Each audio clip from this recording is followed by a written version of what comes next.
Hi, and welcome to Modern Barber Upskills. Today we're joined by Natalie Cresswell, owner of Cresswell Barber Company, and we're going to be talking about hygiene. Natalie is going to be chatting about the standards of hygiene within the industry. It's a massive point of pride for her. We're going to be getting passionate about sanitation and showing how the industry can clean up its act, pandemic or no pandemic. Welcome, Nat. Hiya. It sounds like we're just going to be talking about cleaning. So for anyone joining in, that's not what we're going to be talking about. We're going to be talking about so much more, right? Do you want to start us off talking a little bit about your hygiene rules and how things are run at Cresswell Barber Company? Okay, so obviously we're going through a huge pandemic. Where have you been if you haven't had huge virus that's going around that keeps multiplying? Obviously everybody knows the PPE rules. If you aren't a barber, then what you should be looking for at the moment as a client, your barber should be wearing a surgical mask and a visor, and you should be using a disposable gown, so like the apron that you get put around you. At the moment, we're having to use a lot of different things and lots and lots of sanitization obviously in the shop. If you don't see any sanitization in your shop, you shouldn't be going there at all. It is just basic fundamental rules. If your shop isn't using any kinds of hygiene rules, then yeah, you want to go somewhere else, because believe it or not, there are a lot of transmitted viruses and diseases that you can catch through the skin in a barber shop. So it's really, really important to make sure that you're aware about this stuff. So in my shop, we have access to hot water, obviously, sanitizing stations, soaps, disinfectant. Hand sanitizer is an absolute must. This is something that we're going to carry on using after the pandemic is hit. So, I think that is, it's just basic welfare for your client. It's not expensive to get in. So I think sanitizer, we can all agree that every barbershop should be carrying some of that for their clients. Actually, sanitizer is quite a funny thing. Like, I've done quite a lot of research before this talk, and what we've actually found this year with the pandemic, that if you overuse sanitizer, it can actually stop activating. So they recommend that you only use it up to 4 times in a row before you wash your hands. Okay. And you can start reusing it again, because it just loses its activity. I guess that's really important to bear in mind then for busy barbers doing lots and lots of clients, and that's it. Build in that time. We get through a lot of clients. There's 5 of us working every day mostly. We have a young junior that washes everybody's hair for us. So she meets them at the door, she gives them a fresh mask, she makes sure they use hand sanitizer before they've even got through the door, and then they go straight to the wash basin, have a hair wash. She uses gloves on every single client. It does actually say in the new government guidelines that if you do not have wash basins or shampoo your clients, then you have to be using gloves, fresh pair of gloves on each client, which is actually something that my partner only told me recently. I wasn't actually clued up on this, because the guidelines are changing all the time. Yeah. They leave it down to us to make sure that we are on top of it, and we're not notified that they change all the time. We have to make sure. Yeah, have to be taking responsibility. Yeah, that's it. Like, totally. As a business owner, but not just a barbershop owner myself, but if you are a barber yourself, you should be taking the responsibility for yourself and your clients. But one of my clients actually said to me recently, because we get a lot of like health workers from the NHS, where we're so close to Southampton General Hospital. Somebody actually said to me recently that there's a hand cream called Nursin, and that's really, really good for dermatitis. I suffer with dermatitis a lot myself, because I don't like to use gloves between clients. We have shampoo stations, so we make sure that we clean everyone's hair before it's used. I feel confident that I don't need to wear gloves myself.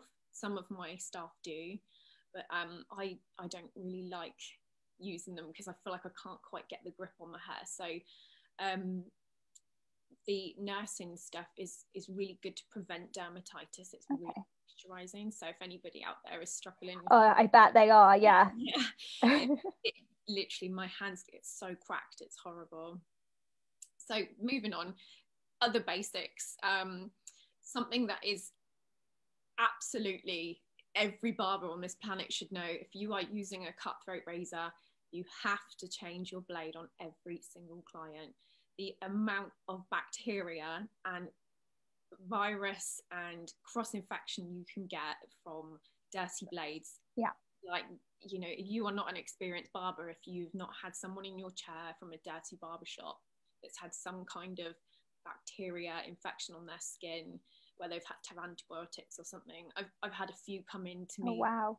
Other shops. Yeah, it's and this is pandemic or no pandemic. This is just basic hygiene. Basic. This is way before the virus. You know, cleaning your tools is something that is very overlooked in our industry. I personally don't think there is enough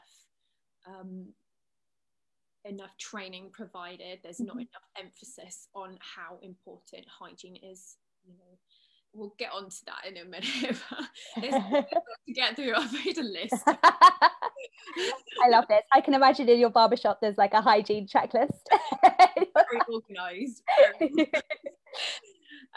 Obviously, yes, you need to put your blades in a specific blade box.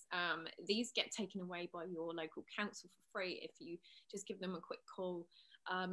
It obviously stops. You don't want to put a razor blade, a dirty razor blade, in a bin bag. The amount of shops I've worked in over the years where people have just chucked a huge blade, in a bin liner full of hair. You know, there's going to be bin men and people picking them up. You know, it's going to pierce through the bag and cut someone, and that can not only, you know, give them an infection, but you're liable for a lawsuit there. So, you know, you've got to think about these things. Even if you're not someone concerned with your clients, I bet you're concerned about your pocket and being taken to court if anything backfires. So I guess, I mean, you know, I've just had my renewal on my insurance, and it goes up every year. You'd think being loyal, like your car insurance, it should go down, but it goes up every year. And my insurance from the pandemic has gone up like £200 this year, and I couldn't claim anything. So go figure. Obviously, you want to use gloves every time you use a cutthroat razor. This is to prevent, obviously, cross-contamination. If you nick somebody or cause an abrasion, you don't want to be transmitting infections between you and the client. You know, you can pick up anything from HIV or hepatitis through blood, and they can pick up bacteria from your hands. You know, if you haven't cleaned your hands properly, you've been touching how many clients that day? And you know, that can go into their skin, and it's just no. Obviously, you want all the disinfectants you can get in your shops, especially at the moment. If you don't have disinfectants in your shop, or at least have one on view for your clients to see, you know, you need them. You need them. Soap and water. We use soap and water for our chairs. So in my shop, I don't know anybody that doesn't have a leather barber chair. But even if you have like a plastic equivalent, barbicide is actually really harmful for the leather. It cracks it really quickly.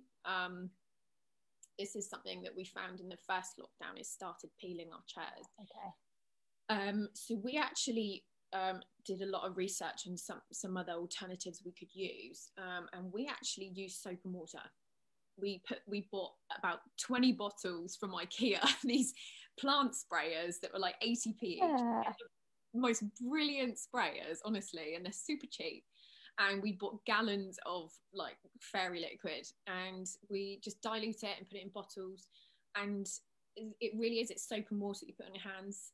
And they say soap and water is actually a lot faster acting than things like Dettol spray and Barbicide and, you know, Cool Care and Medic spray. I wouldn't obviously advise putting your clippers in soap and water, really, but things like Medic spray takes about 4 minutes to kill any virus or bacteria, whereas soap and water kills it instantly. It's something to do with the fat cell around the virus. It can kill it instantly. So we spray all our chairs in that, especially the headrests and the hand rests. You know, our clients do sanitize before they come in, but they put their hands on the, just in case they haven't done it quite properly. You know, you can't be too careful.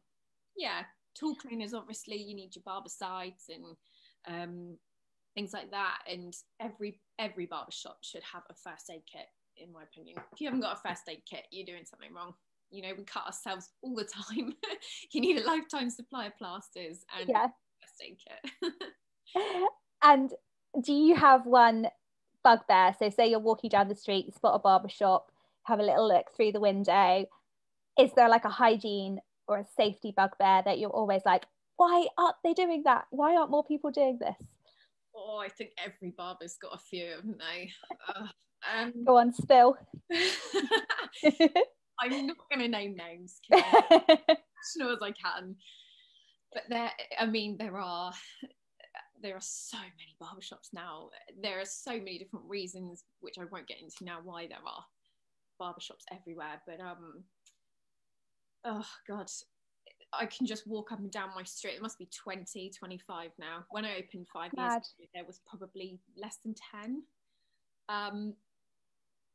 Just walking past shops and you're not seeing neck tape. It's amazing actually how many people don't know what neck tape is. That the paper collars that they've got blue tabs on and you stick it behind the neck. This is to you put it around your client's neck to prevent cross-contamination from a gown. So someone comes in and they've been on a building site all day, or they've been in like a really dirty area all day and they sweat on the gown, straight onto the gown, and then you put that on your next client and they've just freshly shaved before they've come in, all their pores are open. But yeah, that bacteria is going to get in your neck and you're going to have like horrible irritation and, you know, infections from that. These neck tapes are super cheap. You can get them in bulk on Barber Blades and anywhere else. And, you know, it stops the cross-contamination. Things like that are so cheap and so easy to use. It really annoys me when you don't see shops using things like that. Cutting corners or... like dirty foils, or, you know, just hair all over the floor. You should be sweeping, you know, after every client, if not every client, every other. I mean, we're lucky now that we've got our Saturday girl. She now works every day for us, so we actually employed her full time after the first lockdown, because we had our wash basins installed afterwards, because not only for the pandemic, but because of like the brand and the way we want our shop to go. I wanted to make it more of like a men's grooming salon rather than like a, you know, £10 corner barber shop. Yeah, and stand out from the competitors that you've seen crop up. Yeah, that's it. We wanted to stand out a little bit, and that's just how I want my brand to go. So we've actually employed her full time now, and she does all the masks. She takes care of the clients. She, you know, she helps them to the coffee machine, and she sits them down. She gets their hair washed. You know, it's just, I'm so glad we did that. That's something we're going to carry on with in the future. So, I mean, other bugbears. A lot of it is, I think there's just not enough hygiene being taught in colleges. We've had recent experiences with the local colleges here. We've had a couple of guys start with us straight from college, and lovely lads, but they had absolutely no idea how to use a broom. They felt penalised with the fact that they had to do some cleaning. In fact, I had a complaint made about me for asking one of the lads to sweep up and clean up and do some dusting in between. And the college emailed me and said, he's not supposed to be cleaning. But this is surely taking pride in your barbering career is all about these hygiene practices. Do you know, I was so disappointed and shocked, because we were on the path with making a really good friendship and relationship with the college. We were going in, we were doing seminars to the students. We wanted to have our pick of the bunch of the students to bring onto the team and really hone them and bring up their skills. And this teacher had actually emailed me before, and she was pestering me because this kid wanted a job specifically with us. And she said, everyone else got a placement apart from him, and he wants to work with you. And I said, great, bring him in. And yeah, when he came in, he was so lazy. He felt penalised, the fact that he had to work from the bottom up. And I was so disappointed when his teacher had taken his side, when he'd complained about it. I thought, aren't you gonna say anything? Aren't you supposed to say to him, everyone's got to start from the bottom, mate, and work their way up? You know, I think I worked on less than £80 a week 15 years ago, and I was mopping marble floors all day that weren't used, and toothbrushes around the skirting boards. Like, that's one of my pet hates, is how a lot of new barbers seem to think they can get straight in, they haven't got to work their way up. If they can do a cracking skin fade, brilliant. But if they you know, if they're made to do some cleaning, they're horrified. But surely it's about the full package to be a great barber. It isn't just going and doing the cut and then leaving. You're there to not just be with the client from the beginning to the end of their service, but be doing the whole however many hours, your working day, 12 hours. It's all about, especially now with the pandemic, cleaning up, sanitizing. It's taking pride in your job and the service you're giving. And I think there's not enough importance on the subject. You know, I think back myself when I was a barber nearly 15 years ago, when I first started, I did a course, a level 2 hairdressing course. Like, I'm not a qualified barber, I'm a qualified hairdresser. I pretty much taught myself. I watched other people when I came up, and I think when I first started out, I thought I knew everything, and you know, I thought, oh, I've passed this all off at college, I should be able to know what I'm doing. And I remember going in and doing my first haircut, and I felt sick. Like, they must have looked horrendous. They must have been so bad. But it just, you think you know everything because a college has gone around and said, yeah, you know, you've passed off doing a 2 back and sides once. You must know what you're doing. And there's not enough after experience and not enough promotion in that, I don't think, you know. And I think it's quite dangerous. Anybody can buy a cutthroat online now and start shaving someone's face. And we all know, like, everyone in the barber industry knows that we're not regulated. We all know that you don't need a license to be a barber in this country. You can rent a premises tomorrow, and you could be anyone. You could be a builder, or, you know, anybody could go and rent a shop tomorrow and start shaving someone's face with no experience. And by law, you don't need to have insurance either. And it's absolutely beyond me. It's mad. It's absolutely ludicrous how this has still been allowed to happen in this day and age. You know, we're health and safety mad in this country, and this is still an issue that the government aren't willing to take a look at. You know, we're one of the only industries that's not legislated now, and it's dangerous. You know, the trouble is, a lot of guys don't think when they go to a barber shop, oh, he looks clean, or, oh, I can see Barbicide jars out, or, you know, he must have got his qualification. He just thinks he does a cheap price. And it's cheap. I'm going to go get my hair cut. They just assume you know what you're doing. But there are a lot of barbers out there that don't.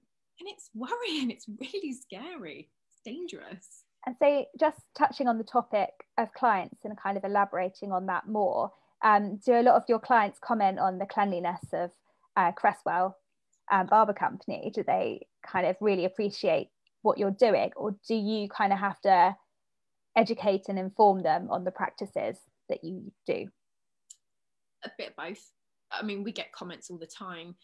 Luckily, me and my team are all clean freaks. During the first lockdown, we had a little bit of a rejig, and we had a little bit of a change in the colour scheme and the branding. We've gone from kind of vintagey looking dark colours to light, airy, nice greens, nice whites. So a new white floor brings up all the hair. Yeah. So we nowhere to hide. Never at the moment, yeah.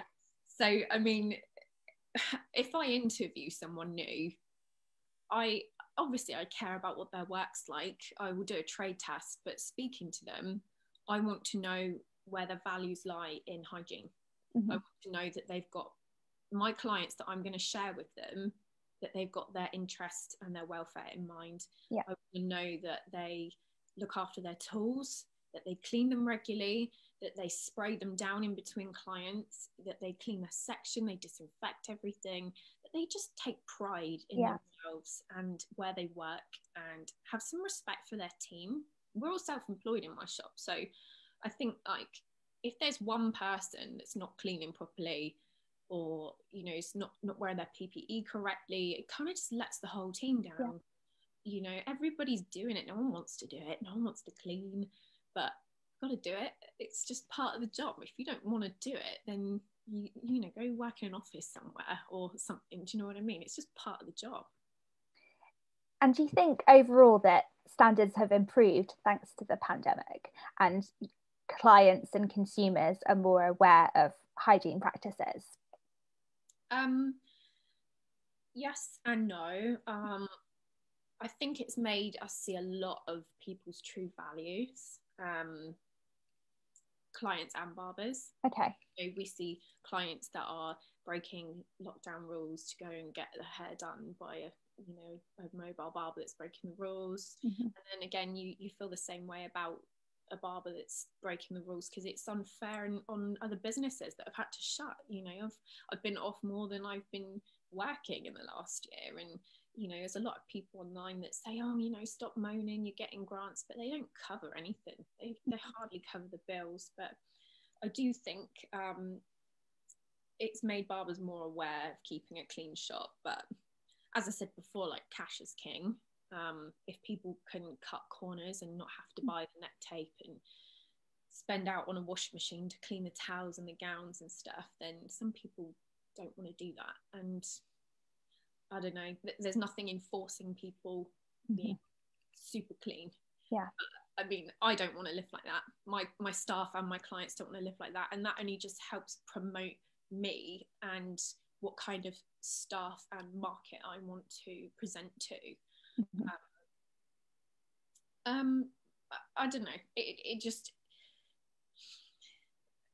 just thinking about the impact it's having on the whole country and the NHS as well. Like, I think it's made clients more aware of how sanitary the barbershop needs to be as well.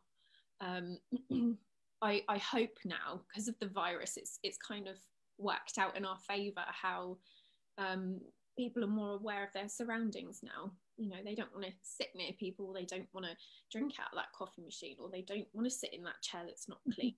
They want to make sure that you know what you're doing, and that's only great for us. Yeah, that's what we want to promote is healthy, hygienic barbering.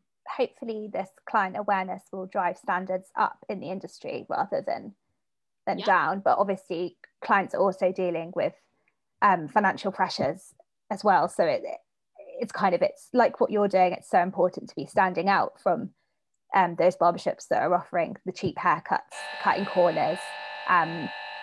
It really is important for you to doing what you're doing. You're doing an amazing job. It really is. Like, we decided during the first lockdown, we took a really difficult decision, and we actually said, do you know what, we can't afford the PPE. Not really, we can't afford all of it. So we actually ask our clients to pay for a portion of it. They pay for about 40 to 50% of it. We charge £2 for children and £3 for adults, and all the adults get a hair wash as well included. But that covers their disposable gowns. It covers all of our gloves, our masks, their masks, shampoo. It covers the wages for the girl we've had to employ full time. Like, people don't realise how much it costs. How much you've invested. Yeah. And what's the feedback and reaction been to the surge charges? We've had mostly 99% of people have been totally cool about it. I am one of those people that does worry about what other people think, when you need to put prices up and things, it's usually my team that are like, Nat, come on, we need to put our prices up now. But this time, I don't know, the pandemic really made me kind of, do you know what, this is survival instinct now, I've got to do it. Yeah. This could literally be a case of us having to close our doors if we have to spend £3,000 on PPE a month. We physically cannot spend all the money on all of this sanitation, this sanitary gear, and especially if those people are going to go out the next day and mix with a load of people that aren't in their bubble. It's just, they might go to their employed job tomorrow and be absolutely safe, but this is just something that we've had to do. And we have had a couple of people question it, but I will thoroughly sit them down and I will just say, look, this is what it is. I'm not ashamed to say this is why we've got to do it. And there's some people have been like, oh, I'm not paying that, and I just think, fine, if you want to go somewhere else, that's absolutely fine, but this is just how we're going to have to go now. Yeah. And do you kind of get the reaction that some people are thinking you're profiting from this extra charge, or how do you kind of get round reactions like that? I'll be honest, I've lost a couple of my regulars. I had one guy absolutely spitting feathers at me about it recently. He didn't want to wear a mask in the shop. I've actually had 2 people that refused to wear masks. They won't go to the barber shop because they won't wear it. The reaction's been a mix, but as I said before, it really does make you realise people's values. You quietly kind of remember those people. Yeah. Think, I don't want to blooming wear a visor behind the window. I work in the window every day and I'm absolutely boiled. It gets to 3 o'clock and the sun's shining on my face. And it's a greenhouse around my head. I don't want to wear this every day, but I do because I want to protect my clients. Yeah. They are the absolute fundamental thing that keep my mortgage paid. They keep food on my table. Not only do I want them to keep coming back, but I want them to stay healthy. They're like my family and my friends, You grow to a relationship with these people, and, if those people snuff their nose up at a few PPE, it makes you think, God, I thought you were my mate. I thought you've been coming here years. It's hard not to take it personally, but at the end of the day, you've got a business to run. And I can imagine from your point of view, you want to keep your staff and your work family safe as well. So anyone that's jeopardizing that, it can't be worth it at the end of the day. Yeah, I mean, I've got my partner James. He works with me as well. He's got asthma, so has Bethan, our manager. Everyone's got children and different circumstances. My granddad's 96. I haven't been able to see him for months now. Everyone's different, and I think the problem is with this virus is you can't see it. Ignorance is bliss. A lot of people think they're safe because they can't see it, and it's easy to forget that if you aren't wearing a mask or you feel like you shouldn't have to wear one, that you're safe. And now with the it's spreading into different types of virus now, and it's super more contagious now. It seems a lot more people getting it, and a lot more people are starting to realize how important hygiene standards are. Just carrying a little bottle of sanitizer or something in your car or in your pocket or something. It's just, this is how it's going to be now for the foreseeable. We've just got to get on with it. And when it comes to your staff, are they just as passionate as you about hygiene practices? Can you hear that leaf blower? Yeah. He literally just went by my window, smiled at me and carried on blowing. I had a policeman at my door a minute ago. I don't know if you heard. I did too, Nat. Oh, joys of life. Yeah, because I'm in a bungalow. Door's just there, so we see them all the time. But oh gosh, yeah, no, my staff. Where were we? They are just as passionate. Amazing. It's really important to have like-minded staff with you. Like I said, when we interview people, we want to make sure that they are a good fit, not just personality, but how they work, how their cuts are. Cuts can always be tweaked if you feel like it doesn't represent your brand. Sure. But the fundamental beliefs and values, I think something that can't makes you more of a family, doesn't it? And I think like we do our cleaning every day, but on a Saturday we all kind of stay behind an hour and we give the shop a real deep clean, and we all pitch in and make sure it's fair. And well, I'm really, really lucky. I've got such a brilliant team. I kind of want to join you in a cleaning spree.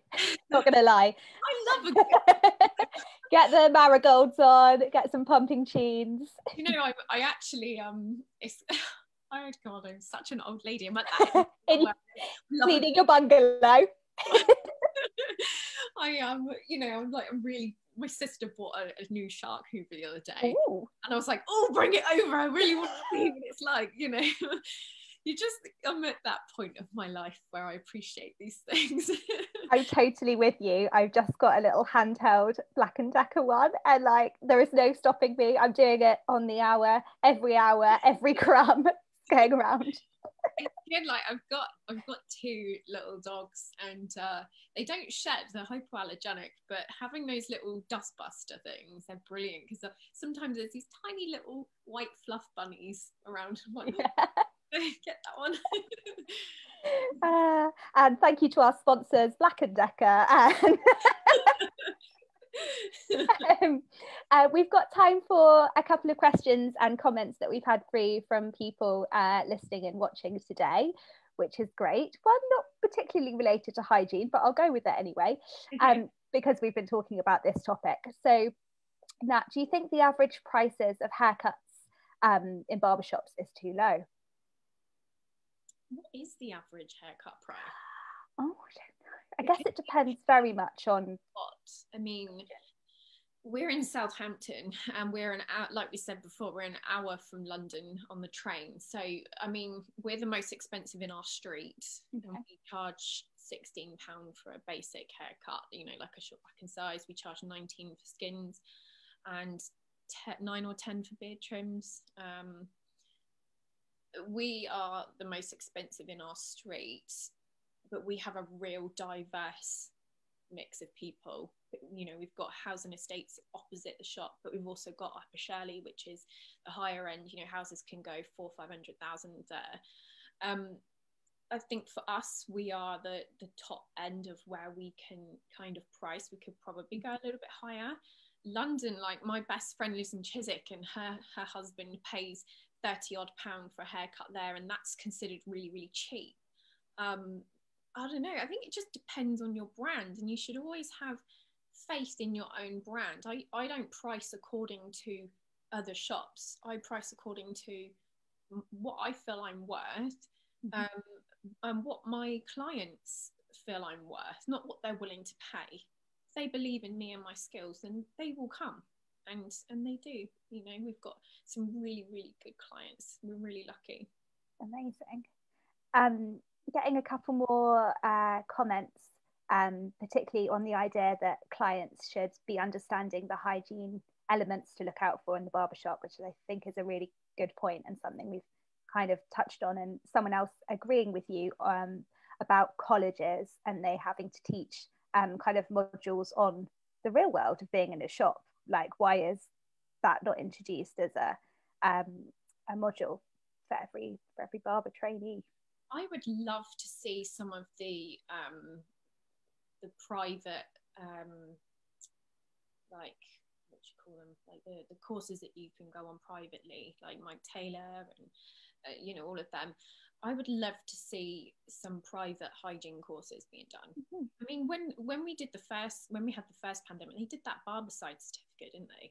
I don't think it was that great. It was free, but it was something that you could print out on your wall and show that you had an interest in making sure your shop was hygienically safe. So visible kind of things like that are only going to be a good thing to educate clients as well. But you know, even if you did just like a day course, or that was super cheap, you know, and you didn't have to. I think at the moment a lot of people are financially stressed out. We all are. So if we had something in place where we had like a day course on just how to clean your tools a bit better, how to even just like zero gap your blades a bit better, The amount of people I see pinching skin, you know, that haven't tightened their blades properly and things, you know, just a basic course or something, just to get people a little bit more aware. It's like, you know, when you do your driving course, then you can have a you know, refresher. Yeah, like a refresher.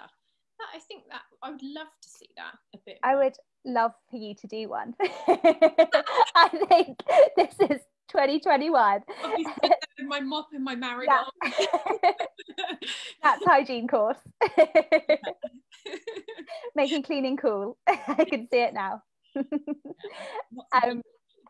Getting a lot of love in the Facebook comments, which is really lovely to see. And I think it's a great place to leave our chat today. But thank you so much for kind of talking about cleaning and hygiene. And I promised people at the beginning that it wasn't going to be boring, and I don't think it has been, apart from when we talked about our own individual hoovers for about 5 minutes. In shark hoovers are going to go up now. I'm gonna just message them and ask for a little fee, affiliate link, you know, pop it down there. Sent one now in the post, free one. Yeah, that'd be nice. That would be good. Right, I'm gonna go and tell the leaf blower that he can start again. Oh, so lovely. Thank you so much for joining us, and thank you to everyone that's listened and watched us today. And see you next week. See you, Nat. Bye. Bye.